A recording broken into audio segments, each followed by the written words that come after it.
Honrai a vosso pai e a vossa mãe. 1.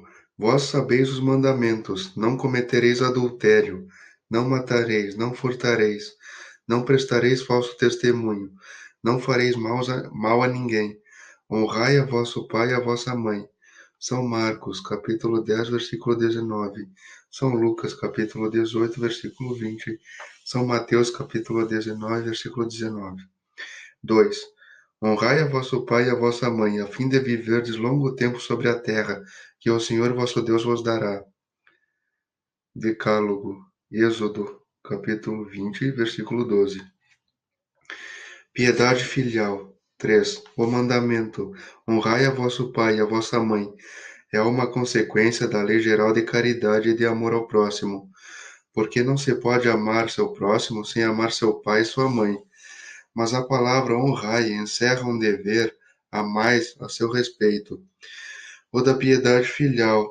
Deus quis mostrar com isso que ao amor é preciso acrescentar o respeito, as atenções, a submissão e a condescendência, o que implica a obrigação de cumprir para com eles, de um modo mais rigoroso ainda, tudo o que a caridade manda para com o próximo. Esse dever se estende naturalmente às pessoas que estão no lugar de pai e de mãe, e que tanto tem mais mérito quanto seu devotamento é menos obrigatório. Deus pune sempre, de maneira rigorosa, toda violação a esse mandamento. Honrar a seu pai e a sua mãe não é somente os respeitar, é também os assistir na necessidade, é lhes proporcionar o repouso na velhice, é os cercar de solicitude como fizeram por nós em nossa infância. É sobretudo para com os pais sem recursos que se mostra a verdadeira piedade filial. Satisfazem esse mandamento aqueles que creem fazer um grande esforço, lhes dando apenas o necessário para não morrerem de fome, quando eles mesmos não se privam de nada, em os relegando aos mais ínfimos aposentos da casa, para não os deixar na rua, enquanto se reservam o que há de melhor, de mais confortável? Felizes ainda quando não o fazem de má vontade, e não mercadejam o tempo que lhes resta de vida descarregando sobre eles os trabalhos da casa. Cabe, pois, aos pais velhos e fracos ser os servidores de filhos jovens e fortes? Sua mãe regateou seu leite quando estavam no berço, contou suas vigílias quando estavam doentes, seus passos para lhes proporcionar o que tinham necessidade? Não, não é somente o estritamente necessário que os filhos devem a seus pais pobres, mas também, tanto quanto possam, as pequenas doçuras do supérfluo, as amabilidades, os cuidados delicados, que não são senão os juros do que eles receberam, o pagamento de uma dívida sagrada.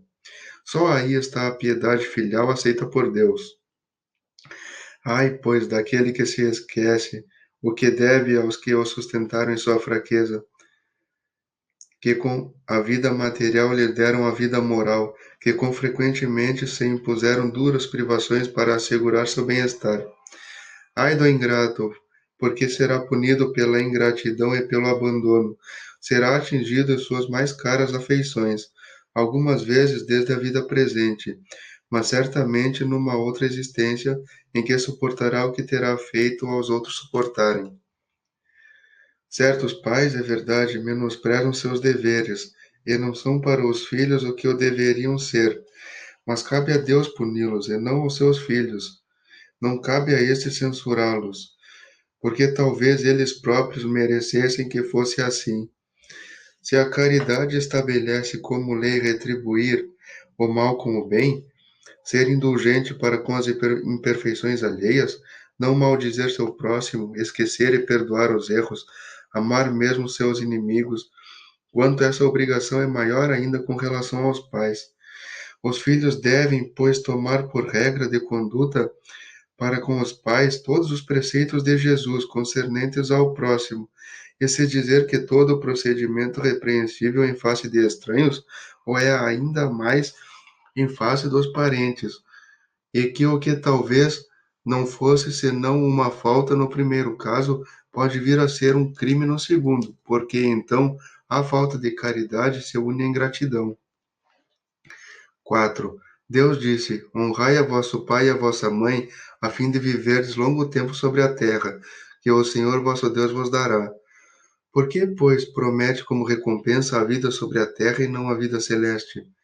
A explicação está nestas palavras, que Deus vos dará, suprimidas na forma moderna do decálogo, o que lhe desnatura o sentido. Para se compreender essas palavras, é preciso se reportar à situação e às ideias dos hebreus à época em que foram ditas. Eles não compreendiam ainda a vida futura. Sua visão não se estendia além da vida corporal.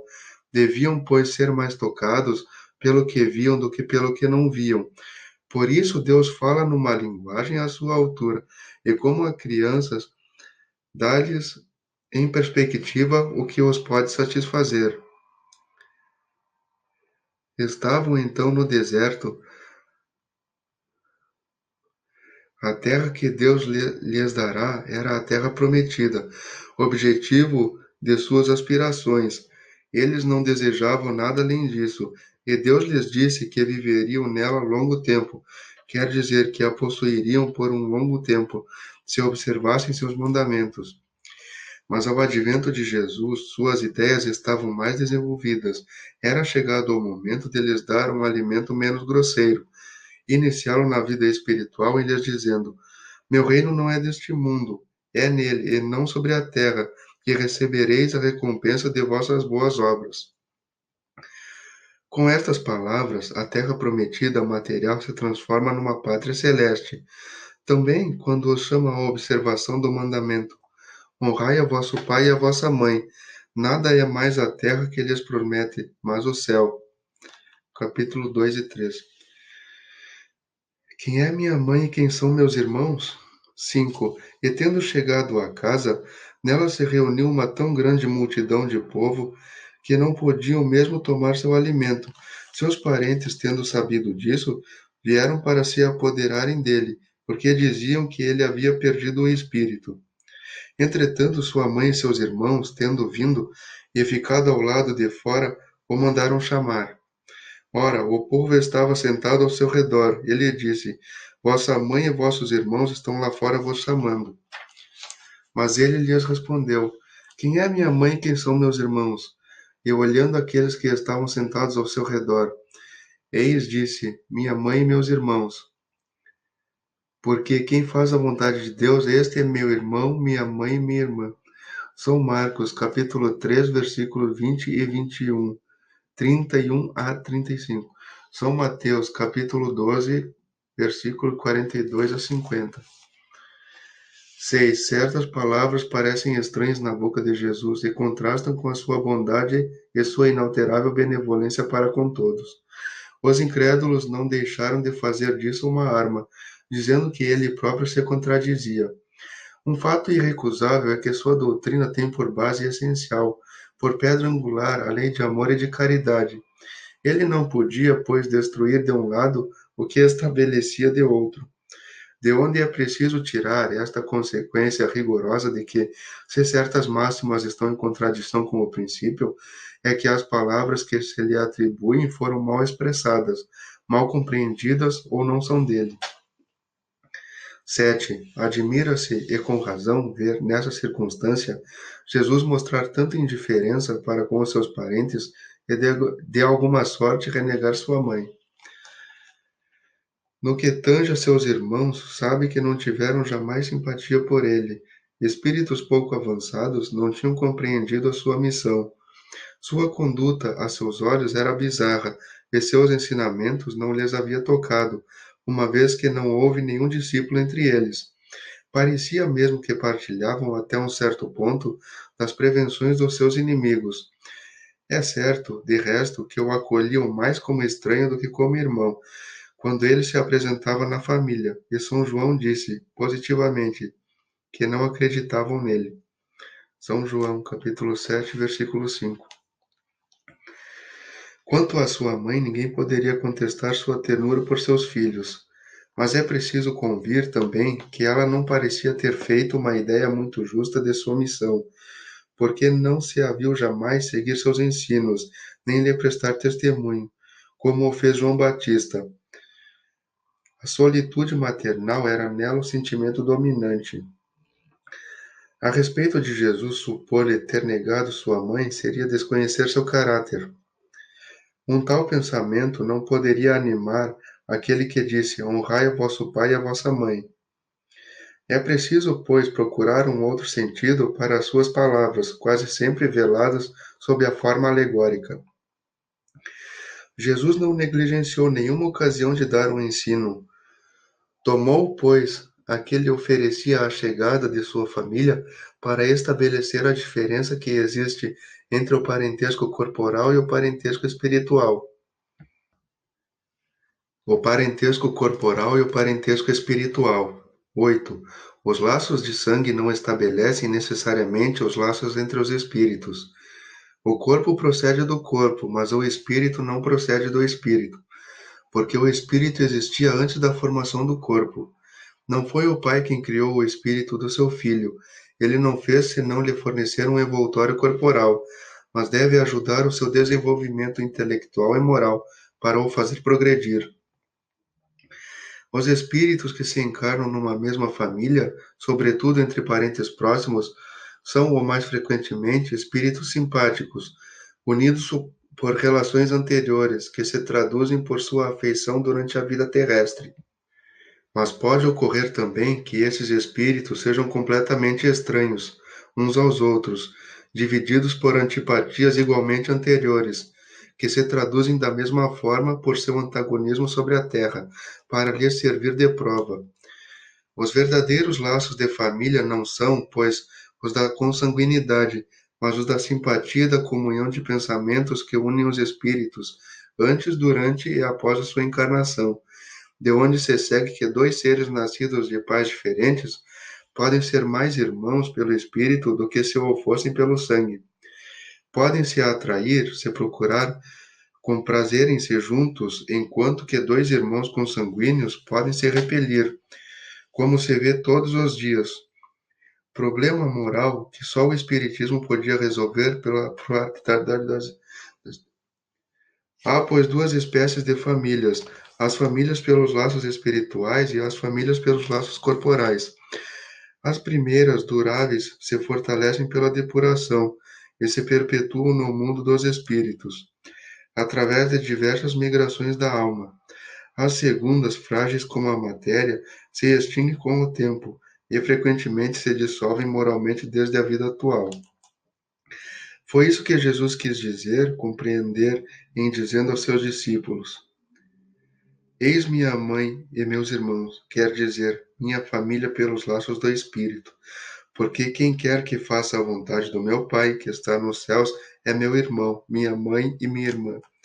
A hostilidade de seus irmãos está claramente expressa na narração de São Marcos, uma vez que disse ele se compunham se apoderar dele, sob o pretexto de que havia perdido o espírito, desce no espaço. A notícia da sua chegada, conhecendo seus sentimentos a seu respeito, era natural que dissesse, falando dos seus discípulos do ponto de vista espiritual: eis-nos verdadeiros irmãos. Sua mãe se encontrava com eles e generaliza o ensino, o que não implica de nenhum modo que tenha pretendido que sua mãe, segundo o corpo, não lhe era nada como espírito e que não tivesse por ela senão indiferença. Sua conduta em outras circunstâncias provou suficientemente o contrário.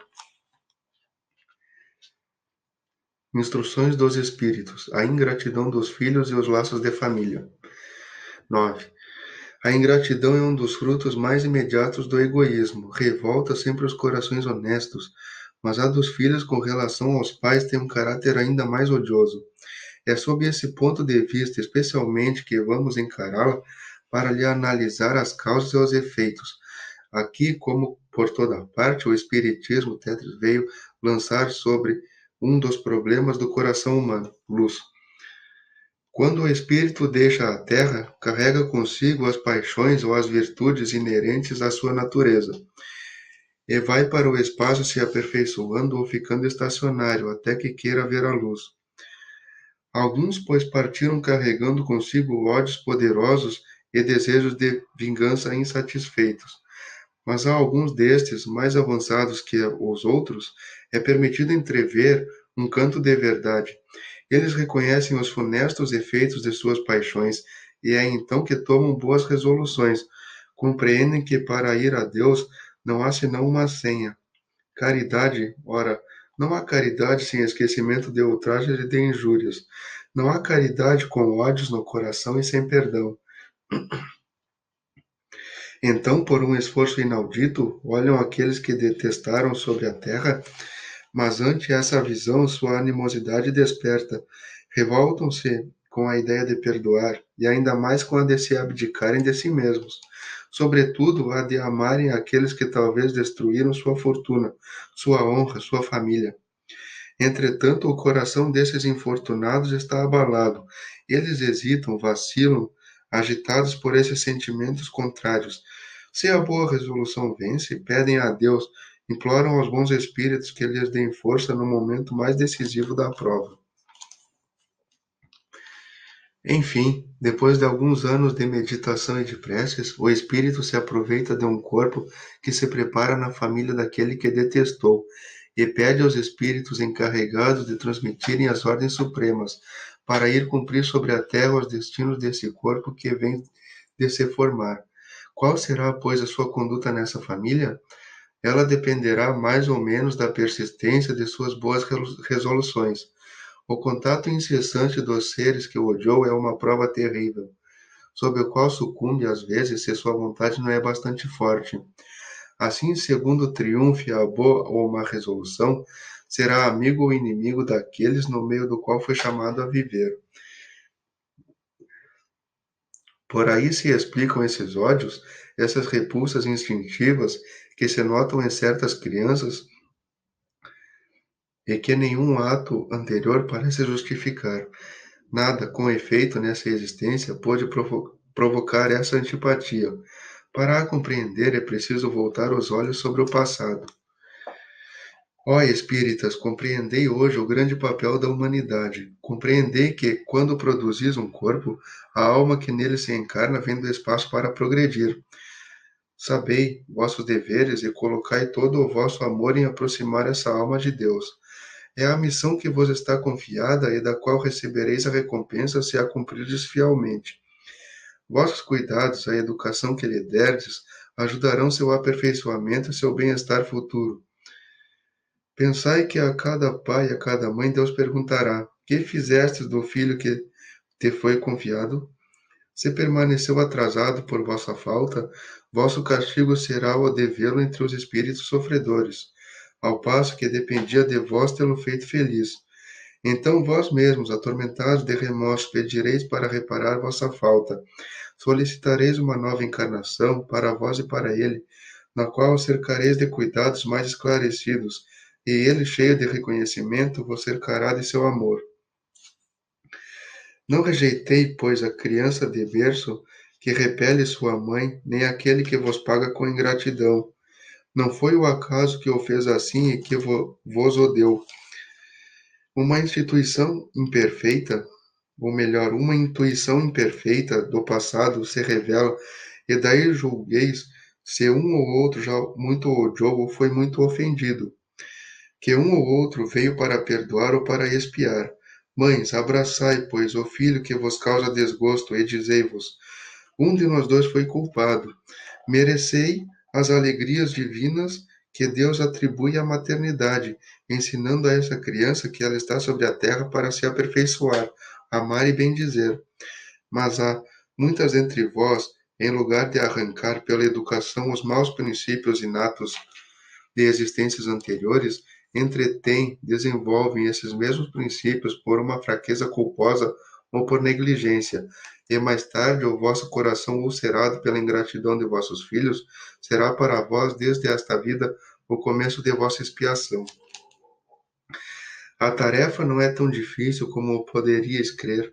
Não exige o saber do mundo. O ignorante como o sábio a pode cumprir, e o Espiritismo veio facilitá-la, em fazendo conhecer a causa das imperfeições do coração humano. Desde o berço, a criança manifesta os instintos bons ou maus que traz de sua existência anterior. É a estudá-los que é preciso se aplicar.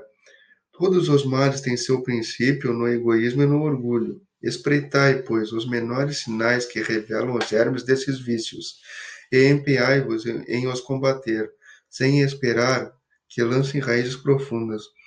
Fazei como o bom jardineiro que arranca os maus brotos à medida que os vê despontar sobre a árvore. Se deixais se desenvolverem, o egoísmo e o orgulho, não vos espanteis de ser mais tarde pago pela ingratidão. Quando os pais fizeram tudo o que deviam para o adiantamento moral de seus filhos, se não se saem bem e não têm censuras a se fazer, e sua consciência pode estar tranquila, mas ao desgosto muito natural que experimentam do insucesso dos seus esforços, Deus reserva uma imensa consolação, pela certeza que não é senão um atraso e que lhe será dado acabar em outra existência a obra começada nesta, e que um dia o Filho ingrato os recompensará por seu amor. Capítulo 13, número 19. Deus não faz prova acima das forças daquele que a pede. Não permite senão aqueles que podem ser cumpridas. Se não se triunfa, não é, pois, a possibilidade que falta, mas a vontade. Porque quantos há que, em lugar de resistir os maus arrastamentos, neles se comprazem, e estes estão reservados aos prantos e aos gemidos em suas existências posteriores. Mas admirai a bondade de Deus, que nunca fecha a porta ao arrependimento. Chega um dia em que o culpado está cansado de sofrer, em que seu orgulho está enfim domado, e é então que Deus abre seus braços paternais ao filho pródigo que se lhe lança aos pés. As fortes provas, entendei-me bem, são quase sempre o indício de um fim de sofrimento e de um aperfeiçoamento do espírito, quando são aceitas em vista de Deus. É um momento supremo, e nele, sobretudo, importa não falir murmurando, senão se quer perder-lhe o fruto e ter de recomeçar. Em lugar de vos lamentardes, agradecei a Deus que vos oferece a ocasião de vencer para vos dar o prêmio da vitória. Então, quando saídes do turbilhão do mundo terrestre, entrardes no mundo do espírito, neles sereis aclamados como o soldado que sai vitorioso do meio do combate. De todas as provas, as mais penosas são as que afetam o coração. Alguém suporta com coragem a miséria e as privações materiais, mas sucumbe ao peso dos desgostos domésticos, esmagados pela ingratidão dos seus. Oh, é uma pungente angústia essa. Mas que pode melhor, nessas circunstâncias, revelar a coragem moral que o conhecimento das causas do mal e a certeza de que, se há extrema aflição, não há desesperos eternos, porque Deus não pode querer que a sua criatura sofra sempre? Que mais consolador, mais encorajador que esse pensamento de que depende só de si, de seus próprios esforços, abreviar o sofrimento, destruindo em si as causas do mal? Mas para isso é preciso não deter o olhar sobre a terra e não ver senão uma única existência. É preciso se elevar, planar no infinito, do passado e do futuro. Então a grande justiça de Deus se revela ao vosso olhar, e esperais com paciência, porque entendeis o que vos parecia monstruosidade sobre a terra. As feridas que nela recebeis não vos parecem mais do que arranhões. Nesse golpe de vista lançado sobre o conjunto, os laços de família aparecem sob sua verdadeira luz. Não são mais laços frágeis da matéria, reunindo os membros, mas os laços duráveis do espírito, que se perpetuam e se consolidam em se depurando, em lugar de se romperem pela reencarnação. Os espíritos que, à semelhança dos gostos, a identidade de progresso moral e a afeição levam a se reunirem, formam famílias. Esses mesmos espíritos, em suas migrações terrestres, procuram-se para se agruparem como o fazem no espaço. Daí nascem as famílias unidas e homogêneas. E se em suas peregrinações estão momentaneamente separados, reencontram-se mais tarde, felizes com os novos progressos. Mas como não devem trabalhar unicamente para si, Deus permite que espíritos menos avançados venham a se encarnar entre eles, para aí aurir conselhos e bons exemplos, no interesse do seu adiantamento. Eles causam, por vezes, perturbações, mas aí está a prova, aí está a tarefa. Acolhei-os, pois, como irmãos, vinde em sua ajuda, e mais tarde, no mundo dos espíritos, a família se felicitará de haver salvo do naufrágio os que, a seu turno, a poderão salvar de outros. Santo Agostinho, Paris, 1862.